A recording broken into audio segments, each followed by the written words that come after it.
বাহ, রান্নার কি সুন্দর ঘ্রাণ বেরোচ্ছে। যাই, ছেলেটা সে কখন থেকে না খেয়ে বসে আছে, ছেলেটাকে একটু খাবার দিয়ে আসি গে। বাড়িতে কেউ আছো? আমি খুব ক্ষুধার্ত।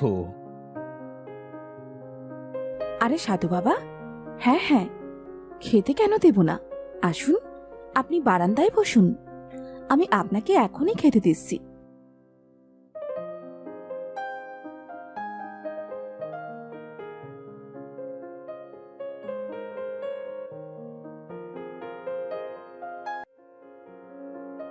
বাহ, তোর হাতের রান্না তো অসাধারণ।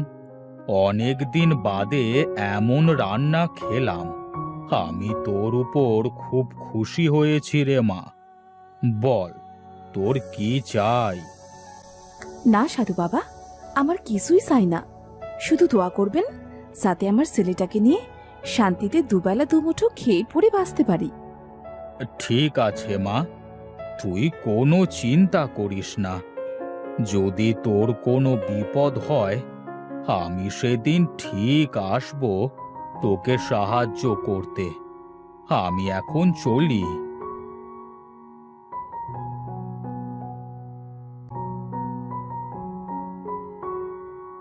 বাহ, কি সুন্দর ঘ্রাণ।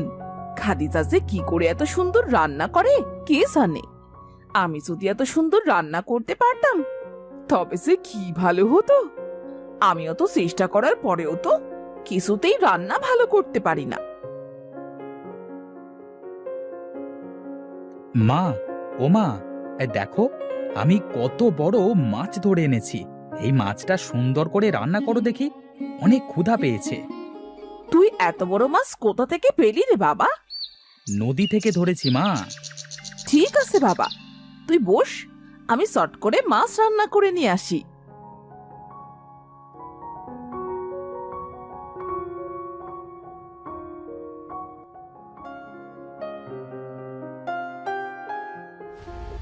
ধের, কি রান্না করেছো মা? এত কষ্ট করে নদী থেকে মাছ ধরে আনলাম, আর তুমি যেভাবে রান্না করেছো এতে তো মুখে তোলা যাচ্ছে না। রে, আমার খিদেই মারা গেল। বাবা, কোথায় যাচ্ছিস রে? দুমুঠো খেয়ে যা, না খেয়ে যাস নে রে বাবা। যত সবের। না না, এই অমন রান্না আমি খেতে পারবো না। মা, তুমি খাও, আমি চললাম। ওমর, ওমর, খেলতে যাবি না? আরে তানভীর বাবা যে, তা তুমি এখানে কি মনে করে বাবা? কিছু না কাকি, ওমরকে ডাকতে এসেছিলাম, খেলতে যাব। তুমি খেয়েছো? না গো কাকি, নদী থেকে একটা বিশাল বড় মাছ ধরে এনেছিলাম। ভাবলাম মা মাছটা স্বাদ করে রান্না করবে, আর আমি কবজি ডুবিয়ে খাবো। কিন্তু মা এমনভাবে রান্না করেছে সেটার মুখে উঠল না। সে কি বাবা, অনেক বেলা হয়েছে তো, এখনো খাওনি? সারাদিন না খেয়ে তুমি থাকবে কি করে? তুমি বরং ওমরের সাথে দুমুঠো খেয়ে নাও, তারপর না হয় খেলতে যাবে। হ্যাঁ তানভীর, খাবি আয়। বাহ কাকি, তোমার হাতের রান্না তো অনেক সুন্দর। হ্যাঁ হয়েছে বাবা, এখন খেয়ে নে তো দেখি।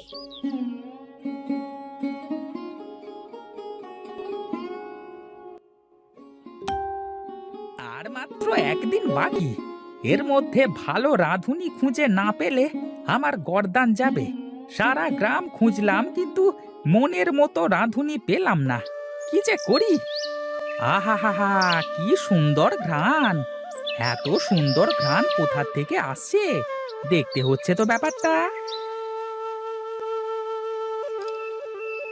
বাড়ি থেকে আছেন? একটু বেরিয়ে আসেন। কি আপনি? কি চাই? আমি হলাম এই মোড়ল মশাইয়ের নায়েব। আমি অনেক বিপদে পড়ে তোমার কাছে এসেছি। আমার মনে হয় তুমি আমাকে এই বিপদ থেকে রক্ষা করতে পারবে। কি বিপদ আমাকে বলুন, দেখি আপনাকে কোনো সাহায্য করতে পারি কিনা। মোড়ল মশাইয়ের কঠিন অসুখ হয়েছে, কোনো কিছুতেই তার মুখে স্বাদ আসছে না। নিন নিন, শুরু করেন মোড়ল মশাই। খেয়ে বলুন তো, নতুন রাঁধুনির রান্নার স্বাদ কেমন? ছি ছি ছি ছি ছি, উয়াক, থু! এমন জঘন্য রান্না আমি আমার বাবার জন্মে কোনোদিন খাইনি। নায়েব, বেয়াদবির একটা সীমা থাকে। এই 3 দিন ধরে তুমি আমাকে এমন বেস্বাদ রান্না খাওয়ালে। 3 দিন সময় দিলাম আমি তোমাকে। এর মধ্যে যদি তুমি কোনো ভালো রাঁধুনি খুঁজে না আনতে পারো তবে তোমার গর্দান যাবে। দাও, এখন দূর হও আমার চোখের সামনে থেকে। আমি তোমার রান্নার ঘ্রাণ পেয়ে তোমার বাড়িতে এসেছি। আমার বিশ্বাস তোমার রান্না মোড়ল মশাইয়ের অনেক পছন্দ হবে। এখন তুমি পারো আমাকে বাঁচাতে। খাদিজা বুবু বলছে কি, তুমি তো মোড়ল মশাই বাড়িতে যাবে রান্না করতে, আমাকে সাথে নিয়ে চলো না। আমি তোমার কাছ থেকে রান্নাটাও শিখে নেব, আর সেই ফাঁকে তোমাকে রান্নার কাজে সাহায্যও করতে পারবো। আচ্ছা ঠিক আছে, তাহলে কাল তোমরা দুজনে মিলে জমিদার বাড়িতে আসো, কেমন? আমি এখন চলি। মনে রেখো, আমার প্রাণ কিন্তু তোমাদের হাতে।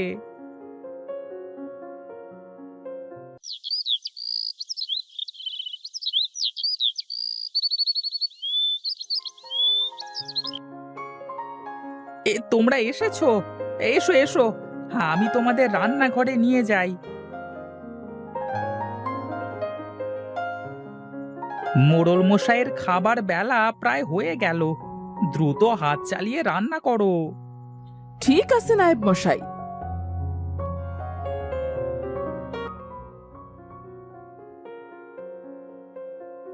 বাহ, কি অসাধারণ স্বাদ! এমন স্বাদের রান্না এই প্রথম খাচ্ছি। নায়েব, এত স্বাদের রান্না কে করেছে শুনি? আগে মোড়ল মশাই নতুন রাঁধুনি করেছে রান্না। যাও যাও, এই রাঁধুনিকে পুরস্কৃত করো, আর আজ থেকে এই রাঁধুনিকে মোটা টাকা বেতন দিয়ে আমার বাড়িতে রেখে দাও। ঠিক আছে মোড়ল মশাই। বুবু, আজ আমি রান্না করি? তোমাকে দেখে দেখে আমি তো রান্না শিখেই গেছি। আমাকে একদিন রান্না করতে দাও। আচ্ছা বেশ বুবু, আজ তুমিই রান্না করো। এই তো পেয়েছি সুযোগ। আজ এমন বাজে রান্না করব, আর সব দোষ চাপাবো খাদিজার ঘাড়ে। আমাকে দিয়ে এত খাটনি করায়, আমায় কিনা বেতন কম দেয়। আজ রান্নায় এমন নুন দেব যাতে খেয়েই মোড়লের গাল পুড়ে যায়। ওয়াক, থু! খাবারে এত নুন কে দিল? কে করেছে এই রান্না? আগে মোড়ল মশাই, রান্না তো আজ খাদিজাই করেছে। নায়েব, নায়েব! জি জি জি, বলুন মোড়ল মশাই। খাদিজাকে এক্ষুনি এই বাড়ি থেকে বের করে দে।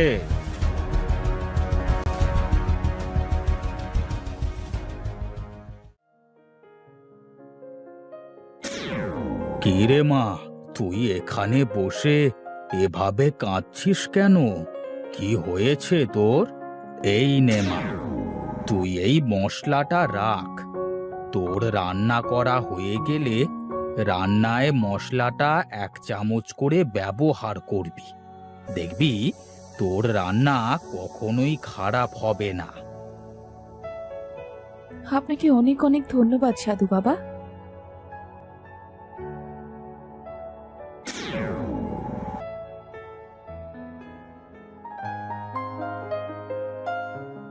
তুমি আবার কেন এসেছো আমার বাড়িতে?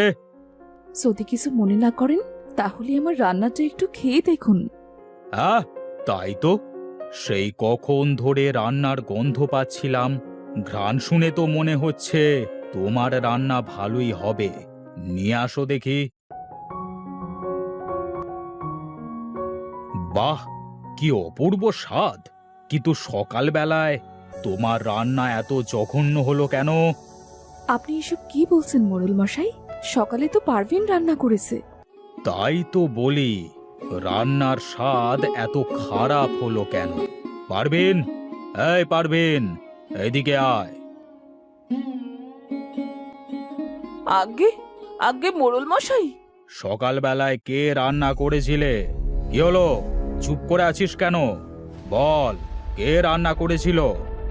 সকালবেলা আমি রান্না করেছিলাম, আর ইচ্ছে করে রান্নায় বেশি নুন দিয়েছিলাম, যাতে আমি খাদিজাকে দোষ দিয়ে এই বাড়ি থেকে তাড়িয়ে দিতে পারি। আর আমি নিজে রান্না করতে পারি। কেন? তুই এসব কেন করেছিস? খাদিজা তোর কি ক্ষতি করেছে বল? সারাদিন আমি রান্নাঘরে সব কিছু গুছিয়ে দেই, তারপরও ও আমার থেকে বেশি টাকা পায়, আর রান্নার সব প্রশংসা খাদিজাই পায়। তাই আমি এই কাজ করেছি। আমার ভুল হয়ে গেছে মোড়ল মশাই, আমাকে ক্ষমা করে দিন। তোর এত বড় স্পর্ধা! তুই এক্ষুনি আমার বাড়ি থেকে বের হয়ে যা, আর কোনো দিন আমার সামনে আসবি না। এই জন্যই বলে অতি লোভে তাঁতি নষ্ট।